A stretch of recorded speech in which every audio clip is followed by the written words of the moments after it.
Bonjour Philippe, j'espère que tu vas bien. Ah oui, très bien, hein, je te remercie.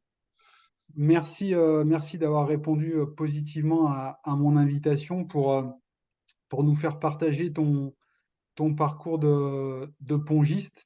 Et sans tout dévoiler, mais tu nous raconteras tout ton parcours. On verra qu'effectivement, derrière le pongiste, derrière le joueur de tennis de table, il y a aussi le papa, le conjoint aussi. On voit que l'équilibre, que ce soit familial, personnel, est aussi important par rapport à l'équilibre sportif. Je t'invite tout simplement à te présenter. D'accord, bah, bonjour à tous. Philippe Rouanet, bah, j'ai 63 ans, hein. J'ai été sportif de haut niveau handisport, tennis de table, et en équipe de France handisport pendant 18 ans.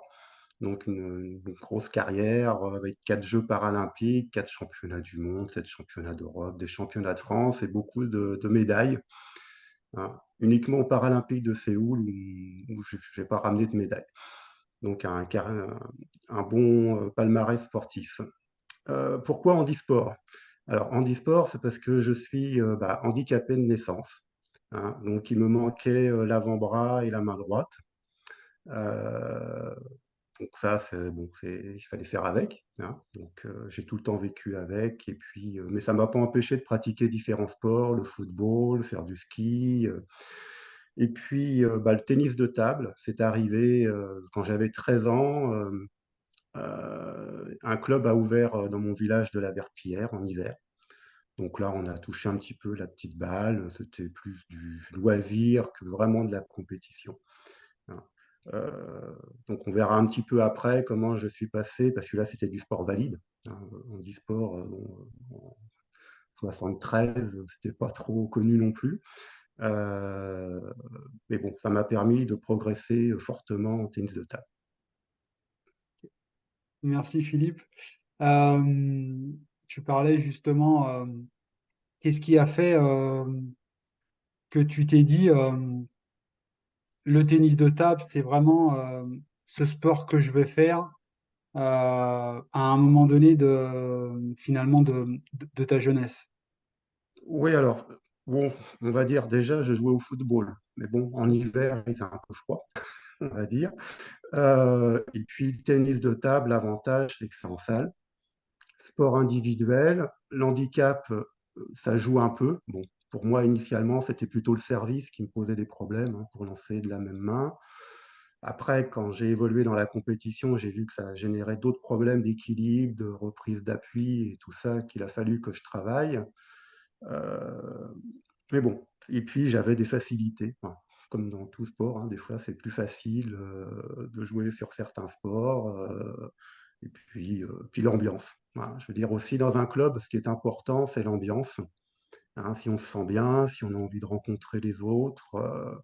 Donc ça, je crois que ça a été fortement aussi d'être dans un petit club au démarrage, et dont j'ai été président, entraîneur, capitaine d'équipe et tout ça. Mais bon, c'était toujours resté un petit peu au niveau régional, c'était déjà pas mal. Euh, mais c'était surtout l'ambiance qui comptait, je pense, dans ce type d'association. Tu parlais justement d'ambiance, de lien, de comment on se sent dans un club. Euh, Est-ce que justement les personnes que tu as rencontrées, tes coéquipiers, est-ce que tu as toujours un lien avec des coéquipiers de ce premier club? Oui, tout à fait, hein. J'en ai encore, il n'y a pas longtemps encore eu un contact, hein. Alors, ça a changé, hein. Par rapport aux joueurs d'il y a presque 50 ans qui jouaient avec moi. Généralement, ils jouent plus au tennis de table. Par contre, on a toujours des contacts réguliers. Ça, c'est toujours important. À chaque fois qu'on se rencontre, on a l'impression de s'être jamais quitté, quoi, hein.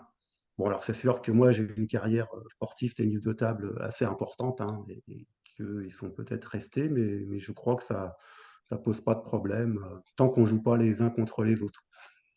D'accord.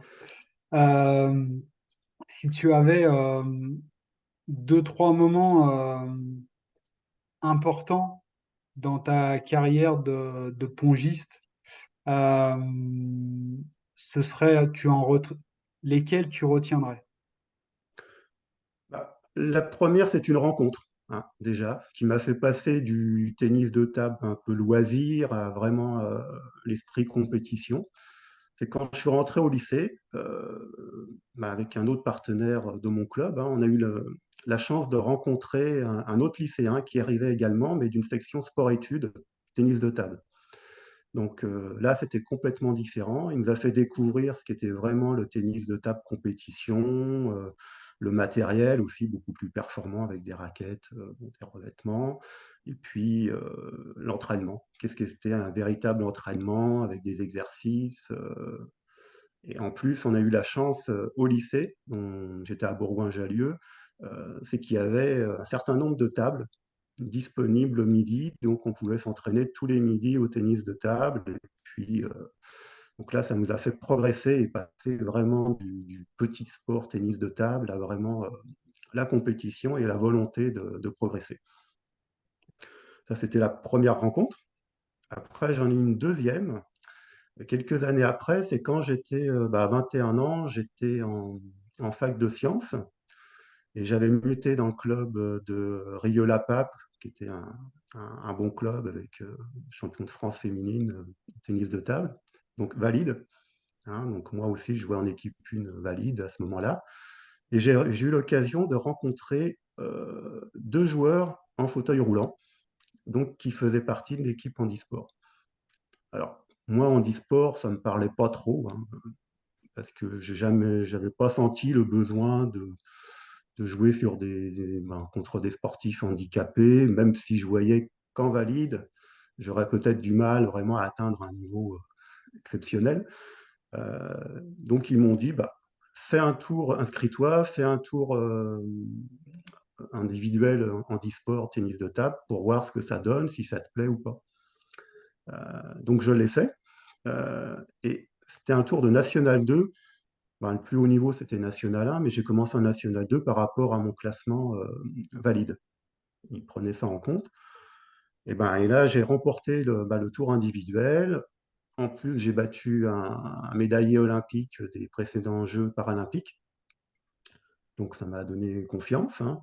Après, donc, j'ai fait le deuxième tour en National 1. Et puis, vu mes résultats, j'ai intégré l'équipe de France. Juste l'année d'après pour les championnats du monde et j'y suis resté pendant 18 ans. Et à l'époque, tu avais quel âge? À l'époque, j'avais 21 ans. À 22 ans quand j'ai fait ma première compétition handisport au championnat du monde et j'ai arrêté en 99. Donc c'était une bonne petite carrière en faisant tous les Jeux paralympiques, championnats du monde, championnats d'Europe et internationaux qui étaient prévus. Donc ça représentait beaucoup de sacrifices quand même, hein, beaucoup d'investissements, d'entraînement. Euh, alors, tant qu'on n'est pas, je veux dire, tant qu'on n'a pas de famille, c'est beaucoup plus facile. On en reparlera. Après, je me suis marié en 91, que je ne me trompe pas de date.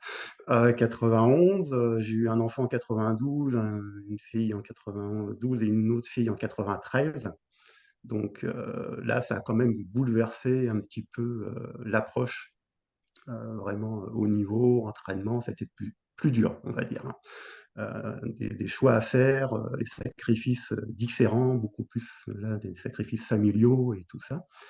Donc, heureusement, j'ai eu le soutien de la famille, mais bon, on sent qu'on est un petit peu égoïste quand même, parce que bon, entre les entraînements, les stages, les compétitions, on laisse un petit peu, notamment mon épouse, un peu seule avec les enfants. On y pense quand même en compétition, donc ça vient un peu perturber des fois la préparation et un peu la concentration. Et puis, je dirais, il y avait un dernier, vraiment, justement, ce qui s'est passé, c'est là le troisième point, comment ça s'appelle? C'est pas un point fort, mais je veux dire un changement dans ma carrière. Donc effectivement, pour préparer les Jeux de Barcelone en 92, 12, c'est ouais, ça, 92. Donc moi je travaille, hein, donc moi je travaillais, j'étais, à l'époque j'étais chez Alcatel. Sauf que pour avoir ma sélection en équipe de France, bah, c'était pas, gagné d'avance. d'accord, Donc j'ai démissionné de mon poste, en 91 pour me préparer pour les championnats d'Europe. Donc, à l'époque, j'étais à Reims parce que j'allais épouser mon épouse à Reims en 91 et de façon à mettre toutes mes chances pour être sélectionné pour les Jeux de Barcelone, bah, il y avait des championnats d'Europe, en septembre 91, donc j'avais démissionné pour pouvoir m'entraîner correctement. Heu, donc là, j'ai eu un bon résultat puisque je perds en demi-finale, en simple, donc médaille de bronze. Donc là, d'un seul coup, mes chances d'être sélectionné, bon, là, c'était bon pour Barcelone et donc j'ai pu m'entraîner, pendant une année complète pour les Jeux de Barcelone. Mais ça a été vraiment un choix parce que j'étais au chômage, hein, donc dire handisport, c'est amateur, hein. Voilà. En tout cas, à l'époque, c'était, vraiment amateur, donc c'était vraiment un choix professionnel de démissionner, aussi bien pour raisons sportives que familiales aussi, puisque moi, j'étais à Paris, ma femme à Reims, donc je m'étais rapproché d'elle. Et là, c'était vraiment un mais je ne regrette pas parce que j'étais dans un très bon club. Pareil, très bien encadré, avec des bons partenaires d'entraînement et même, des partenaires d'autres clubs qui se libéraient pour venir m'entraîner, donc là, il y avait vraiment une solidarité à ce moment-là, côté, Reims. tu t'es senti vraiment épaulé, que ce soit et par les membres de ton club et aussi par finalement les autres joueurs de tennis de table qui sont venus finalement, qui t'ont permis d'arriver à Barcelone dans les meilleures conditions. C'est ça, oui, oui, donc même j'étais capitaine de l'équipe 1 de l'Olympique rémois de tennis de table, donc elle me faisait confiance, hein, quand même. Au-delà de l'aspect, purement, sportif, hein. Et effectivement, j'avais de très bons contacts avec les meilleurs joueurs des autres clubs qui jouaient en National 1, National 2 et qui, me proposaient effectivement de venir, m'entraîner avec eux. Donc, puis j'avais aussi un ami qui était l'entraîneur du club et qui était disponible et on faisait, 2 à 3 séances de tennis de table par jour. Ok. Donc, c'était quand même assez intensif et et puis c'était le Gazélec de, EDF, hein, de Reims qui me prêtait leur salle. Donc ils avaient 3 tables, à disposition, donc là, c'était vraiment des conditions idéales, quoi. Et puis bon, après la mairie aussi qui soutenait, les sportifs de haut niveau, donc là, c'était une bonne époque. Malgré que j'étais au chômage et qu'en termes de revenus, c'était, un petit peu, léger, c'est ma femme qui travaillait. Voilà. C'est intéressant aussi, tu, tu mets en avant aussi ton épouse, l'équilibre aussi, en tout cas l'équilibre de couple, l'équilibre de famille, c'est aussi important pour se réaliser, je dirais même c'est une relation gagnant-gagnant entre justement l'équilibre de couple familial et l'équilibre sportif. Le fait que tu te sois rapproché de ton épouse, est-ce que selon toi, la question peut paraître bateau, mais est-ce que aussi ça t'a aidé entre guillemets, à aller au bout de ton objectif? Alors, c'est vrai que tant qu'on n'avait pas d'enfant, hein, donc elle m'accompagnait, donc ça, c'est important aussi, d'avoir quelqu'un à côté de soi. Ça permet aussi d'être plus stable. Moi, je veux dire, de se concentrer, je veux dire, à partir du moment où on commence à avoir une vie familiale plus posée, on peut se concentrer aussi sur le sport, hein, donc c'est un appui fort aussi, après c'est pas évident pour elle, hein, je veux dire, bon, on parle toujours, bon, effectivement elle accompagne, mais bon, le reste du temps en stage, compétition, c'est pas évident. Donc si, c'était un bon apport à cette époque-là. En plus, elle aussi, elle faisait des études dans le sport, hein, Crêpes de Reims, donc on était dans un milieu commun où j'ai rencontré aussi certains de ses amis qui m'ont aussi soutenu. Donc ça, c'était un moment important que j'ai vécu à cette époque-là. Merci Philippe. Si tu avais, là ça a été, tu nous as fait partager trois moments forts. Si tu avais trois moments charnières, quand, quand je dis charnière, c'est-à-dire, et sans jugement de ma part, des remises en question à certains moments de ta vie qui ont fait que, qui t'ont permis justement, qui t'ont impacté positivement sur la suite de ton parcours sportif. Est-ce que tu en aurais un ou deux qui t'ont marqué et avec le recul qui t'ont fait dire, mais en fait, bah, j'ai pris la bonne décision là, à ce moment-là de ma vie, même si c'était difficile, mais sur le long terme, finalement, elle m'a servi. Ou alors, bon, il y a différents résultats sportifs hein, aussi qui ont fait que ça m'a motivé ou pas à continuer, à entraîner, voir que tous les sacrifices, l'investissement étaient importants. Bah, le premier, c'est que j'avais plusieurs fois échoué en finale au championnat de France en simple. Et puis à Draguignan en 88, avant les Jeux de Séoul, bah là, ça s'est joué à très peu de choses. Hein. Je suis mené 2-0 en finale, une balle de match contre moi, et je renverse la situation pour gagner 3-2. Et donc là, ça redonne confiance, parce que là, d'un seul coup, on se retrouve bah, oui, là, dans vraiment les meilleurs joueurs. Là, il n'y a plus de contestation possible, on a le titre. Même si j'étais pas forcément le plus fort à l'époque, c'est quand même moi qui avait remporté le titre de champion de France. Donc ça donne une confiance assez forte. Hein. Pareil, en équipe aussi. En équipe, j'ai eu la chance de jouer avec des partenaires qui ont été champions paralympiques, et champions du monde ou champions d'Europe. Donc, moi, j'ai fait des médailles de bronze, mais je suis jamais arrivé toujours en demi-finale. Et on a toujours l'impression de dire on profite quoi. Est-ce que bon, je joue en équipe, mais c'est pas forcément moi qui apporte les points décisifs et tout ça. Et en 90, bah, championnat du monde en Hollande, et ben justement en finale, le dernier match important, hein, et ben c'est moi qui marque le dernier point sur le joueur allemand. Donc là, c'est vraiment quelque chose qui prouve qu'on a sa place en équipe et qu'on apporte vraiment et qu'on aide à faire les titres. Et donc ça, c'est un moment important en termes de confiance. Et là, on se dit, ben là, je vais continuer,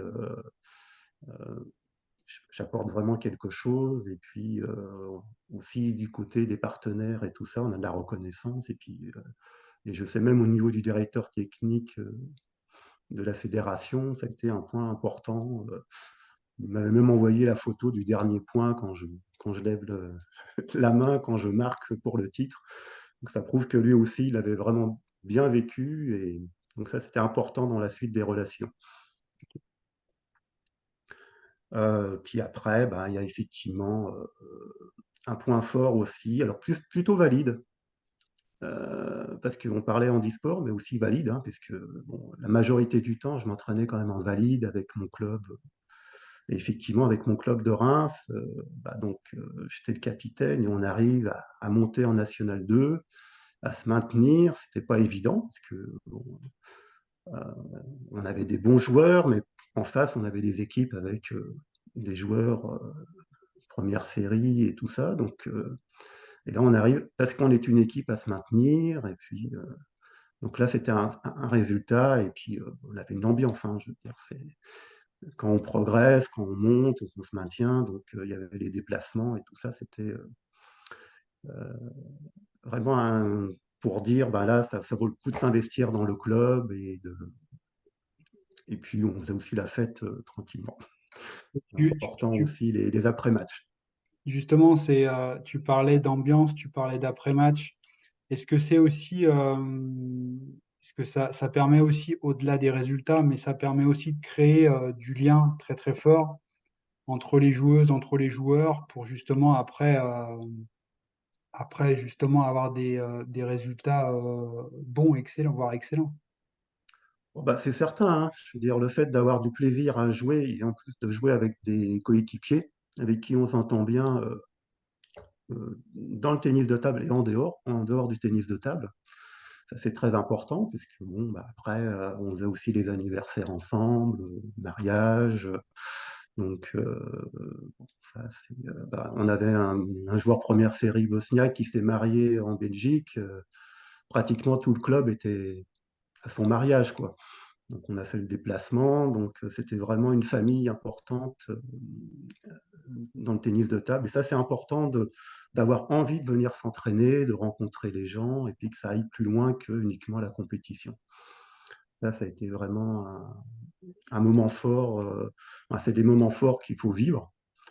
Et c'est peut-être un peu pour ça que j'ai arrêté le tennis de table, parce que bon, par rapport à des mutations professionnelles, ben, on perd les contacts et puis les relations avec les équipiers, c'est plus la même chose. Et donc, l'envie de jouer, bon, c'est plus tout à fait la même, c'est plus tout à fait pareil. Et on regrette un peu ce qu'on a vécu avant. Alors, on pourrait essayer de le retrouver, mais bon, avec les mutations quand même, je bougeais Ouais. tous les 5 ans, ça a été compliqué, quoi. Et c'est un petit peu pour ça que j'ai arrêté au bout d'un moment, parce que bon, je retrouvais plus le plaisir de l'entraînement, de la compétition. Ok. Euh, Aujourd'hui, Philippe, qu'est-ce que tu parlais de plaisir? Déjà, c'est qu'est-ce qui rythme tes journées? Alors, aujourd'hui, bah, je suis à la retraite hein, depuis presque 3 ans, donc ça, c'est un bon point. Ça me laisse beaucoup de temps pour faire d'autres choses, hein. Alors, c'est vrai que j'ai arrêté le tennis de table, donc c'est plus ça qui me prend du temps. Bon, je pratique toujours un peu de sport, hein, du tennis, par exemple. Alors, bon, la table est un peu plus grande, la balle plus grosse, un peu plus dur physiquement. Le service aussi, c'est encore plus difficile parce que, bon, encore une synchronisation un peu différente. Mais bon, je me fais plaisir et pareil, j'ai trouvé un club à côté de chez moi où l'ambiance est bonne. Donc, toujours important d'avoir des partenaires où ça fait plaisir de les rencontrer. Euh, Après, bon, bah, je maintiens toujours un peu ma condition physique avec du footing, un peu de vélo. Même si avec l'âge, j'ai un petit peu mal au dos. Et puis aussi un problème de handicap, bah, c'est que j'ai beaucoup forcé sur mon bras gauche. Et maintenant, bon, j'ai problème de bras et de main gauche avec des douleurs et tout ça. Donc je fais attention, hein, parce que je voudrais quand même pouvoir continuer à l'utiliser aussi, parce que là, je serais bien embêté. Mais c'est vrai que ça, j'ai pas fait attention. Bon, c'est quelque chose qu'on voit pas quand on est plus jeune. Aujourd'hui, qui revient un petit peu. À part ça, donc moi, j'aime bien aussi. Bah, de toute façon, je suis toujours le sport, hein, j'aime bien tous les sports, hein. Je n'ai pas particulièrement de tennis de table, mais je veux dire, bon, essentiellement à la télévision. Ben, c'est pas pareil, hein, je veux dire, on n'a pas la même adrénaline, il n'y a pas la même ambiance, mais bon, quand les matchs sont serrés, quand il y a du suspense, j'aime bien regarder, quel que soit le sport. Après, je me rends de temps en temps au stade. Bon, j'ai la chance, bon, il y avait un grand club, l'Olympique Lyonnais, l'Olympique Lyonnais, je veux dire, qui est un petit peu moins fort aujourd'hui, mais j'aime bien quand même aller voir des matchs au Groupama Stadium. Donc ça, c'est bien. Je vais aller voir la Coupe du Monde de rugby. J'ai réussi à avoir quelques places. Donc ça, c'est bien. J'avais été voir aussi bah, le championnat de France de tennis de table qui était à côté de chez moi. Donc j'en ai profité. Pareil, j'avais vu un peu quelques matchs de handball, de volley, de hockey. Donc j'aime bien aussi de temps en temps voir, aller sur place, voir, profiter de l'ambiance, surtout quand c'est la France qui joue. Euh, il y a une sacrée ambiance à ce moment-là. Donc après, sinon, à part le sport, bon ben des petits, je veux dire, c'est des pratiques quotidiennes, le jardin, de la lecture aussi, je dis pas mal parce que c'est- ça permet de passer le temps et puis de découvrir certaines choses, hein. Donc, et puis maintenant, c'est vrai qu'avec les ordinateurs aussi, ça prend beaucoup de temps, ce qu'on n'avait pas avant. Ça nous, alors, beaucoup de choses intéressantes, mais donc j'aime bien oui, faire des petites recherches et puis voir un petit peu les actualités sportives essentiellement. Il y a toujours ça fait une trentaine de minutes qu'on échange ensemble, Philippe, et on sent que l'importance dans ton chemin de vie, l'importance des rencontres, l'importance du plaisir, l'importance de tout ce qui se passe autour du sport, autour de la compétition, autour des entraînements. Tu parlais du mariage d'un de tes coéquipiers, tu parlais des anniversaires.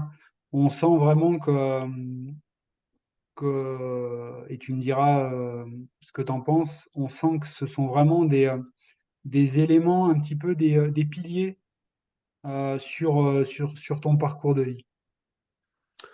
Oui, tout à fait, hein, je veux dire, je ne conçois pas le sport uniquement pour la compétition, quoi, hein. C'est vraiment, il faut se sentir bien, quoi. C'est-à-dire quand on adhère à un club, bah, il faut participer déjà, pas être uniquement, un compétiteur et venir faire que les matchs. Donc c'est important d'être disponible aussi pour entraîner les autres, hein, aussi, parce que bon, on progresse avec des joueurs plus forts, mais il faut aussi, rendre l'appareil avec, des joueurs, moins forts, qu'ils soient jeunes ou moins jeunes. Hein, pareil aussi, bon moi j'ai fait partie aussi, j'étais président de club, entraîneur, donc j'ai fait aussi, j'ai coaché aussi certains joueurs d'équipe de France en e-sport, même quand je jouais moins, je les accompagnais au championnat d'Europe pour les aider. Hein. Alors pas uniquement l'aspect sportif, mais aussi l'aspect logistique, puisque je connaissais bien, parce que le problème de handisport, c'est aussi la logistique. Hein, les fauteuils, ben, c'est les chambres d'hôtel, c'est pas la même chose, les transports, donc faut être derrière, faut s'assurer que personne ne reste sur place. Et s'il y a un problème, ben, faut réagir. Donc ça aussi, c'était bien. Bon, j'ai pas poursuivi parce que c'est tombé au moment du Covid, où là, c'était tout bloqué. Bon, entre-temps, j'ai eu d'autres aspirations, mais c'est vrai que que ça soit en valide ou en e-sport, c'était une grande famille. Hein, donc c'est ça qui a beaucoup joué pour moi. C'est vrai que ce qui m'a fait arrêter, bon, c'était le fait de perdre un peu cette famille, le fait de bouger.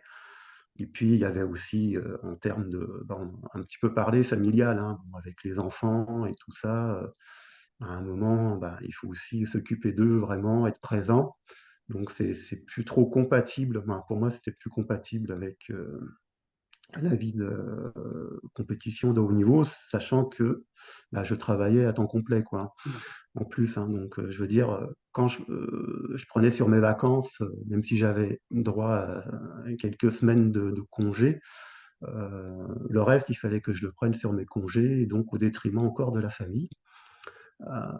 Donc ça, on le vit un moment, mais bon, les sacrifices, OK. Puis bon, ça commençait aussi à poser des problèmes familiaux, même si j'étais content quand je remportais une compétition ou que je ramenais certaines choses de mes déplacements.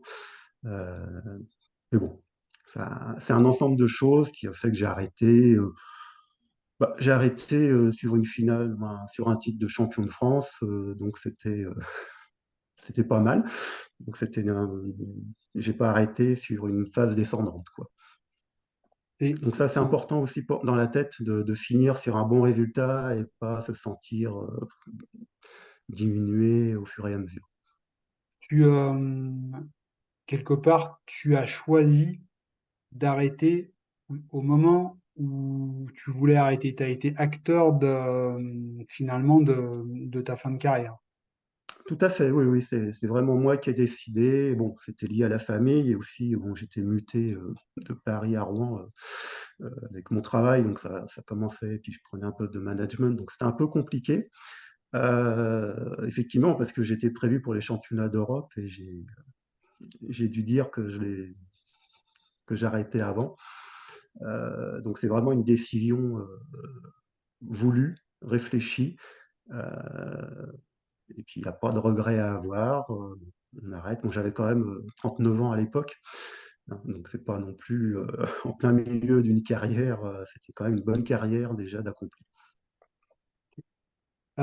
Si, est-ce il y a des éléments sur lesquels tu t'appuyais en termes de routine quand tu étais sportif de haut niveau, par exemple l'hygiène de vie, et tu as commencé à en parler tout à l'heure. Est-ce que justement tu as gardé certaines routines dans ta vie d'aujourd'hui? Alors, en termes de sport, oui, j'ai pratiqué, la sophrologie, hein, donc ça m'a aidé, hein, dans le sport. Alors, pas autant que j'aurais espéré, hein. C'est vrai que bon, c'est difficile aussi. Il faut des fois ça apporte ça m'apporte au début, ça m'a apporté beaucoup, hein. Ça m'a permis, effectivement de mieux me positionner, d'être mieux concentré sur les moments difficiles, de mieux gérer le stress et au contraire qu'il soit positif. Après, il faut faire attention parce que c'est aussi des essais un peu il ne faut pas compter que sur la sophrologie pour gagner, hein, donc mais bon, ça m'a bien aidé. Après, je l'ai fortement utilisé aussi au niveau professionnel, que ça soit, bah, pour moi, j'étais dans les achats, donc j'ai préparé des négociations, avec, ça me permettait de mieux me préparer ou d'aborder les négociations d'une façon, un peu plus confiante. Et puis pareil pour faire des présentations, pour manager, donc ça, la sophrologie m'a bien été utile.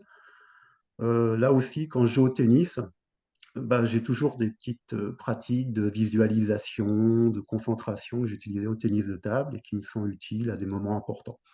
Hein, donc ça, c'est ce que j'utilise principalement. Et puis bon, bah, après, l'hygiène de vie, hein, donc bon, moi j'ai la chance parce que j'ai jamais fumé, donc j'ai jamais eu le problème d'arrêter. Donc j'ai pas commencé à la retraite, hein, de fumer et puis hygiène de vie, elle a toujours été à peu près, bonne, hein, je veux dire, pas non plus exceptionnelle.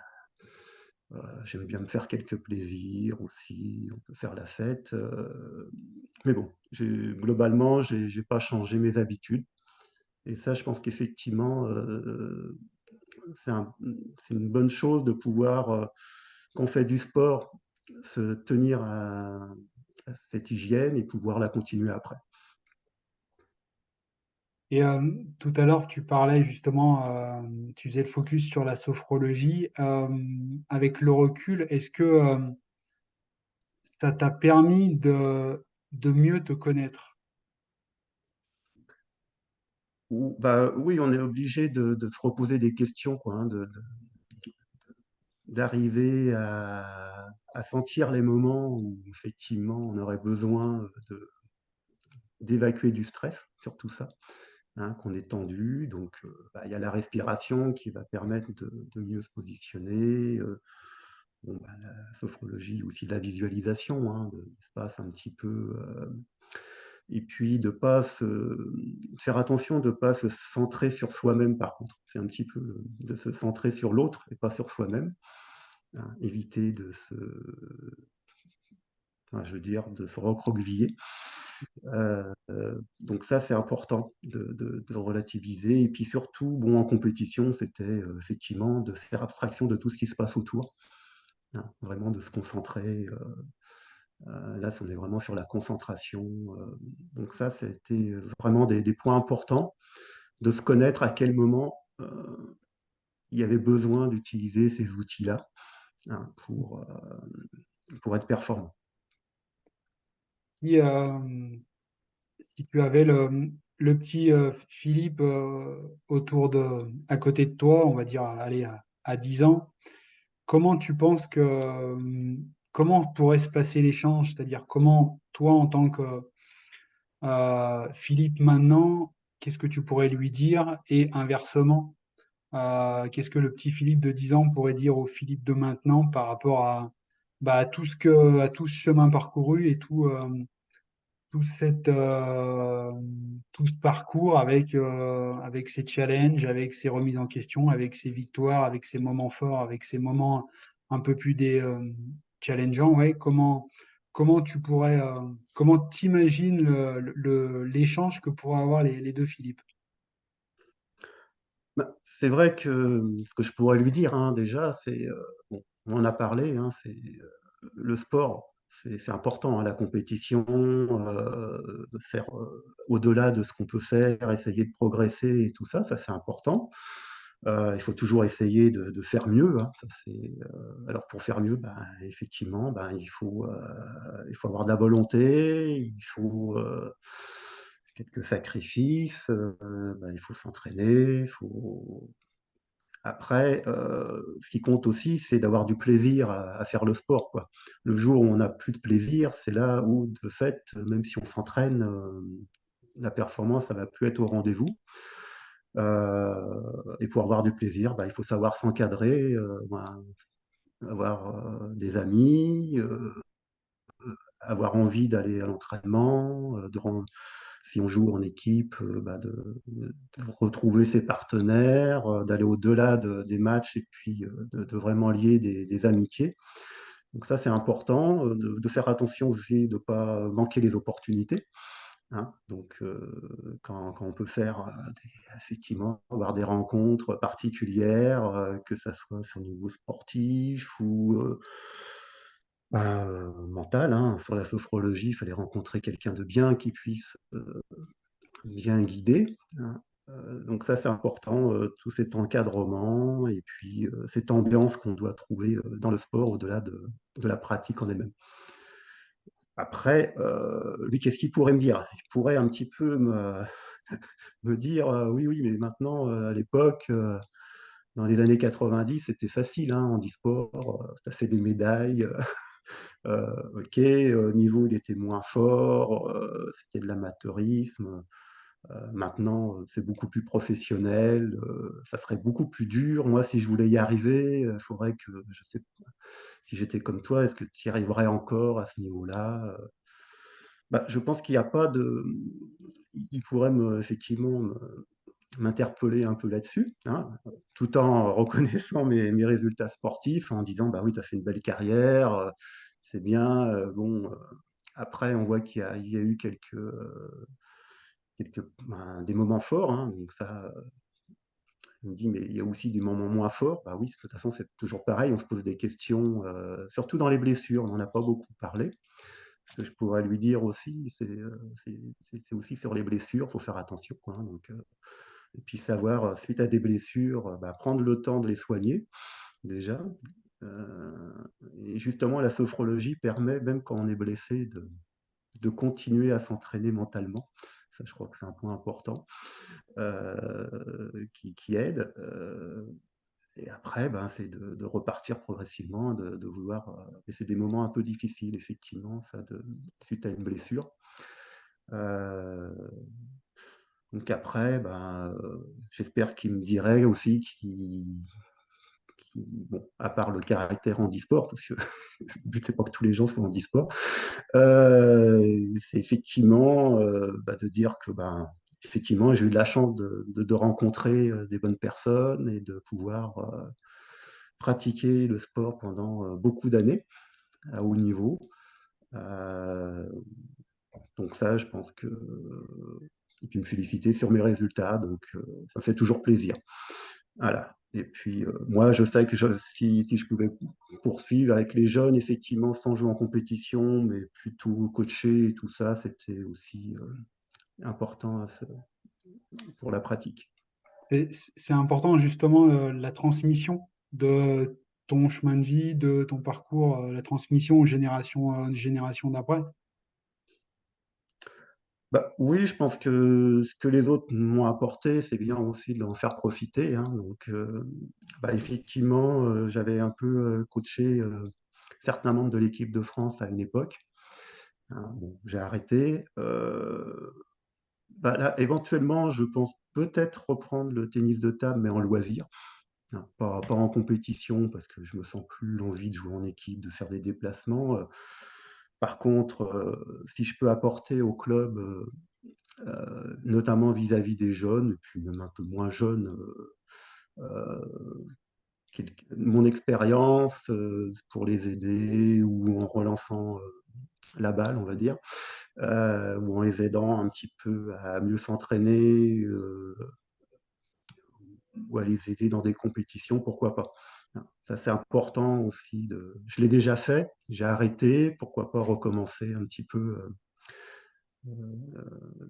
d'aider les autres à progresser et puis, l'idéal, c'est même de les suivre, de pouvoir les suivre. C'est comme ça, parce que bon, des sportifs, quand il y a des entraîneurs, mais que les entraîneurs sont jamais là quand ils font la compétition, je trouve que c'est toujours un petit peu dommage.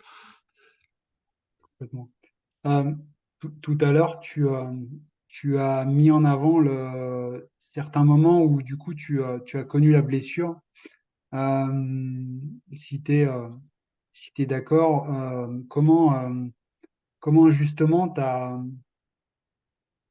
perçu, comment finalement t'as perçu, t'as vécu certaines de tes blessures et comment t'as retourné comment dire, comment t'as retourné ce moment-là où en fait comment tes blessures t'ont rendu peut-être plus fort, comment elles t'ont aidé pour la suite.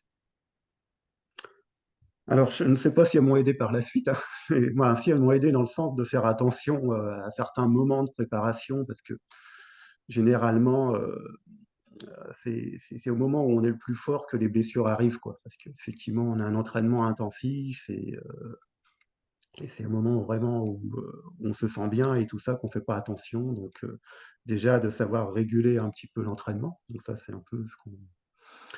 Et puis de faire aussi attention dans l'extra sportif, hein, parce que j'ai parlé de mon titre de champion de France à Draguignan avant les Jeux de Séoul. Et la première chose que je fais, c'est qu'on va en boîte de nuit et que je me fais une entorse, quoi.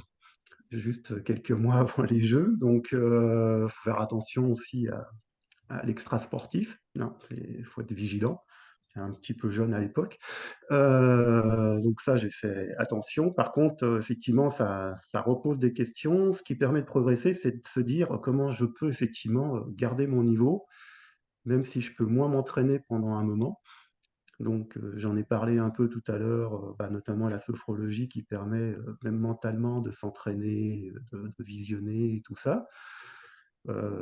Après, de reprendre, aussi de se reposer des questions sur certains exercices, entraînements, ça peut aussi permettre de se reposer des questions sur, la gestuelle et tout ça. Savoir comment on peut faire pour, moins forcer sur certains segments, ça permet aussi de progresser au-delà de juste de la technique, quoi. La gestuelle et de savoir se prémunir, s'économiser, que ça soit à l'entraînement, bon, en compétition, là, il n'y a plus à s'économiser, c'est trop tard, mais surtout à l'entraînement où c'est plus intensif en fait, où on passe beaucoup plus d'heures à s'entraîner qu'à jouer en compétition. Donc là, c'est important de tirer profit des blessures pour savoir mieux se gérer. Euh, Merci beaucoup Philippe, vraiment de nous avoir fait partager ton chemin de vie. Est-ce que tu aurais un ou deux autres éléments que tu voudrais mettre en avant sur ton parcours et sur ce qui te semble important quand on est sportif, que ce soit en situation de handicap ou pas, que ce soit sportif amateur ou professionnel, s'il y avait selon toi des éléments à mettre un peu plus en avant. Alors, je vais parler d'handisport, c'est un peu pour relativiser le handicap. Donc bon, moi j'avais un handicap par rapport au tennis de table qui était quand même léger, hein. Par contre, dans les autres catégories, des handicaps beaucoup plus lourds, hein. Et ce qui est impressionnant, c'est de voir comment ils arrivent à surmonter leur handicap, hein. Moi je le surmontais, mais bon, j'avais quelques gênes. Mais eux, vraiment, c'est pour les déplacements, que ce soit en fauteuil, et puis à se reconstruire, parce que beaucoup de personnes en fauteuil, c'était plutôt des accidents. Et donc, où ils jouaient déjà au tennis de table, ils étaient obligés de se remettre, mais en fauteuil, ou ils le découvraient et ils faisaient tout ce qu'il fallait pour être performants. Et puis au niveau international, je veux dire, on rencontre, bon, c'est vrai que ça, on relativise, hein. On dit, bon, nous, on est handicapés, mais il y en a qui sont beaucoup plus et qui, en fait, sont encore beaucoup plus, je veux dire, exceptionnels. Ils ont vraiment, ce qu'ils font, enfin, on n'aurait pas pensé qu'ils puissent le faire. Même un exemple, pour prendre l'avion, quoi. Fauteuil tétraplégique, hein, donc quand même bien handicapé, bah, tout seul. Voilà. Bon, pas pour monter dans l'avion, mais pour arriver à l'aéroport, sortir de la voiture, arriver, il le fait tout seul. Alors que d'autres personnes qui sont beaucoup moins handicapées doivent absolument être aidées et tout ça. Et là, on se dit, oui, le sport, ça apporte vraiment quelque chose, quoi. Cette volonté de se dépasser, d'être autonome. Donc ça, c'est vraiment le caractère que j'ai découvert en handisport, hein, et qui fait qu'on se dit, oui, il y a vraiment des gens exceptionnels, et ils se démoralisent pas et au contraire, ils passent au-delà et ils en ressortent grandis, quoi. Après, c'est toujours aussi cette notation entre valide et handisport. Heu, alors moi, je l'ai très bien vécu en tennis de table, hein, donc ça a été. Après, je vois sur d'autres choses plus délicates, quand je faisais de la musculation dans les salles de gym et là, c'est vrai que, la vision de l'handicap, est beaucoup moins partagée, on va dire, hein. C'est bon, les gens aiment pas forcément, voilà. Pour être clair, donc bon, moi, j'ai eu la chance d'être un peu parrainé par un des principaux, sportifs qui s'entraînait dans un club, donc ça s'est très bien passé et je sais que d'autres sportifs handicapés, bon, étaient un peu rejetés, dans ce cadre-là, quoi, hein. Donc faut faire attention, tout n'était pas parfait, quoi. Même si maintenant je pense que c'est l'image, handisport est beaucoup plus, présente et mieux acceptée. Donc après pour finir, bah, moi je trouve qu'effectivement, ben, il faut faire du haut niveau, faut de la ça demande, bon, bah, effectivement de l'exigence, du sacrifice, mais tant qu'on peut le faire, alors c'est sûr que quand on n'a pas de famille, c'est beaucoup plus facile. On n'a pas à se soucier parce que c'est quand même un peu égoïste, hein, comme, sportif de haut niveau. Bon après, il faut aussi vivre avec, la famille, trouver le juste milieu, hein, puis savoir quand il faut arrêter aussi. Ça, c'est important. Ah, je crois que ça sert à rien. C'est au moment où on perd ce plaisir, on n'a pas plus forcément envie d'aller jouer, de de faire des compétitions, ben, il faut savoir arrêter, quoi. Donc ça, c'est important. Ok. Merci beaucoup vraiment Philippe de nous avoir fait partager ton parcours de vie et il y a un avion qui passe et finalement tous les éléments importants pour toi qui t'ont permis de vivre tout ce que tu as vécu. Merci à toi et belle journée. Merci à tous. Au revoir.